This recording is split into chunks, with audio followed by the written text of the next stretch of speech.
Guch. You feel me? Hometown New Orleans. You feel me? Just turned that into Houston, so I'm New Houston representing. Okay. How long you been in Houston? Shit, like about 11 years now. I love track account. About like 10 years, yeah, 10 going on 11 years. And what brought you down here? Katrina. Okay. Did you, when you came down here, where did you relocate to? Shit, I actually was on the north side. I lived on the north side for a long time when I first really got out here. So shit, when the hurricane actually first hit, I moved to Memphis, actually. Yeah, I wasn't feeling that was country, that was slow. Memphis, yeah. So shit, I can't move out here. I used to live in I don't know if it's Acres Home, you know what? Over there by Cashman School. Cashman, this Acres Home where you're right now. Okay, so yeah, I know for sure when I first got out here, I used to live around the little Cashman School or whatever.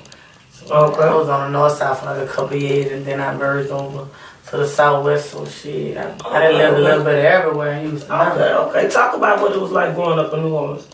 Oh man, that shit crazy. It's like it was like a constant struggle. Don't get me wrong, you know what I'm saying? It was like, you know, when people go visit, you know, we live down there, so we already know what that's about, the Mardi Gras and different things like that. But it's like a constant struggle because, you know, a lot of people now when I talk, you know what I'm saying, they take offense to when I'm talking. They feel like I'm trying to handle them. But I'm like, I'm really just talking. Like, I talk aggressive. Like, down there is like, you know what I'm saying?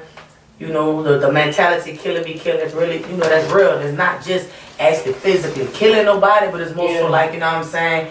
You know, eat or get ate, you feel me? It's like, you know, everything about your persona has to be upfront aggressive. It's like, it's not relaxing, ain't too much of relaxing. You know what I'm saying? It's always an on guard thing. You feel me? Okay. Speaking of New Orleans, do you have like a favorite New Orleans rapper? Oh, you good?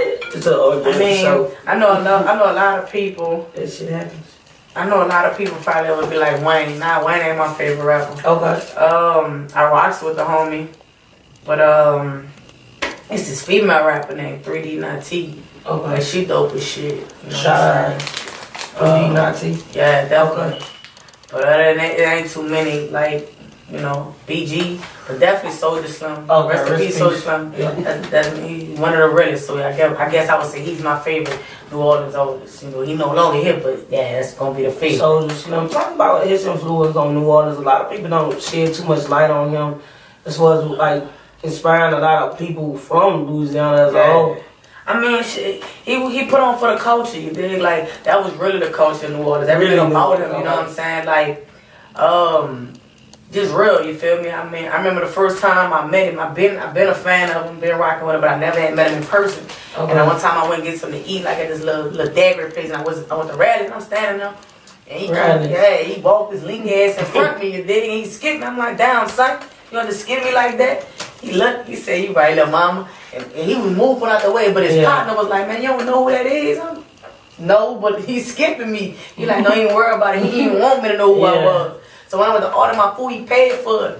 And I'm like, nigga, who are you? He was like, man, that don't even much matter, like, you know what I'm saying? But then he still didn't tell me. Somebody else, when they walked up, I said, you know who that is? Over there, like, that's SOULJA Slim. I'm like, you lying, like, you feel me? Damn. It was like, he wasn't that type of person, you know what I'm saying? He wasn't cocky, he wasn't none of that. He was just a regular, ordinary person. Me, being in the industry now, it's like, I kind of like understand why he didn't feel the need to do all that. When you at a certain level, and you ain't necessarily made it to stardom, you still gonna deal with the regular extra shit, you know what I'm saying? People trying to fuck you over, rob, you know, all type of shit. So it's like, you know, why change? But his everything about his music was real, you feel me? He actually lived the shit he was talking about, you know what I'm saying? And it wasn't just always about, you know, the modern robbing, killing, all that shit. It was more so like, he was actually talking about something, you feel me? Actually speaking about the struggles he had and that, you know what I'm saying? I used to be on, you know, dope back in the day, but that ain't do nothing for me. Like, he actually tried to help people in his own way. He wasn't trying to make himself to be no saint, because that wasn't really him. I got you. So, as far as music influence, I'm a big fan of Meek. Well, yeah, I mean, as I grew, and started understanding and learning, I'm a big fan of his music. I don't really just know about his personality just yet, because that's another thing, the internet shows you what it want to show you, you feel me? So, I don't really just, I'm a big fan of J. Cole. Facts. Okay. Young boy, I'm a big fan of him too now, you feel me? I like him. I like his new music now. The fact that, you know what I'm saying, he being vulnerable, you feel me? He expressing who he is, you know what I'm saying? He pretty much crying on the track, but in a real nigga way, like. Yeah, did you hear that drawing symbols? Yeah, that's one of my favorite ones. That bitch is fucking. You feel me? That's one of my favorite ones. That bitch just said it. So you say Meek Mill, Young Boy, any female rappers influenced the song that made you want to start rapping?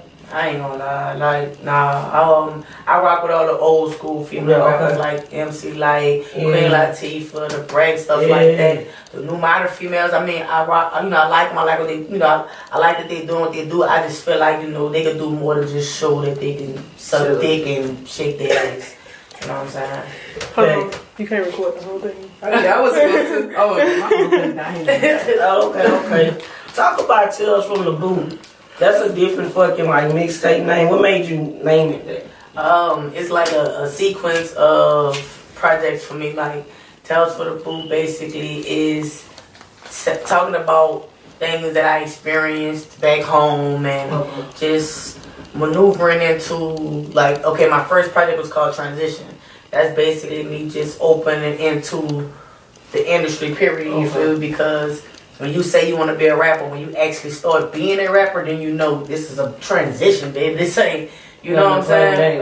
Exactly. It's a different, it's work. Exactly. You know what I'm saying? So from transition to my next, I mean, don't get me wrong, I've had mixtapes, you feel me? Let's Be Honest 1, Let's Be Honest 2. But from projects, from transition to Tales from the Boot was basically transitioning from a whole different lifestyle, a whole different everything, family, friends, everything, over to Houston in a mixture of changing 2 different lives, but just going through so much different stuff. Told us the story of Tales from the Boot, you feel me?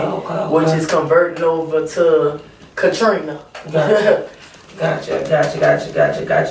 TG, are you signed to that label, or is that just that is my label? That's the label. It's like I guess I would just say a label, you know what I'm saying? It's something that I'm building from the ground up, you feel me? I'm actually like the headlining all the other artists involved, but I'm setting the trend to basically create that platform and get that revenue generated to put back into that label, into the other artists. What made you go with that decision instead of going really your own lane? Just knowing how, when it comes down to labels and things like that, they want to know what you could do for them. So it's like, you can have talent. There's plenty of people already got talent, but it's like, are you marketable? Can I make money off you? Are you making money already? Because if you're not doing that, why would I put my money into you if I don't know if I can get it back? So I gotcha. Your videos are very different than what we see out now. Talk about how you come up with the different concepts. Is that just you, or do you have a team around you to help you come up with that shit, or you just, even from flood waters to all the different shit, it's a different, even Savage was different from this one. So right. I mean, I got my team, we all put in different ideas. I pretty much tell them where I'm going from. When I think about videos, I'm like, all right, what I want to do with the video. I get it, I want to go around a song and things like that, but I want to put this on different platforms like BET and stuff like that. If so, we know we can't do certain things, we can't have certain things in it. Gotcha. So that definitely was the big picture around me not having no weapons in my videos, because I want them to get picked up by big video placement, VH1, things like that. Flood waters, that definitely, I get a lot of compliments about my chain, so it's I'm like, okay, what can we do to bring a nice feel, make it child friendly? That would explain the different kids in there and it being at a pool with the water and other things like that. A lot of people be complaining about what their kids see, you know what I'm saying? So I'm like, let me try to monitor that, because I don't want to leave my little nieces and nephews alone, so I try to keep that in mind. Okay. So do you consider yourself a role model for the next generation coming up?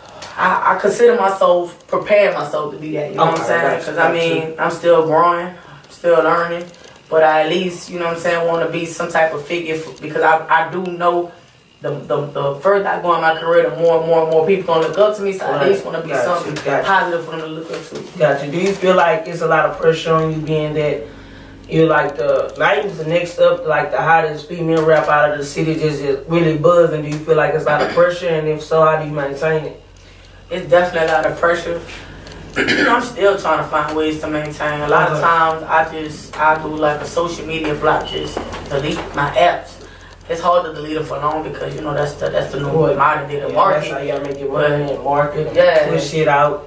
Yeah. Yeah, it's like, you know, nowadays a lot of people be trying to bring the females together, but it's like that's a hard thing to do because females are competitive. Females get very jealous and envious. So it's like, you know what I'm saying, when you try to, you know, reach out and help somebody or, you know, do little different things with them, they end up biting you in the ass. Like, so it's like sometimes just stand to yourself, saying tunnel vision.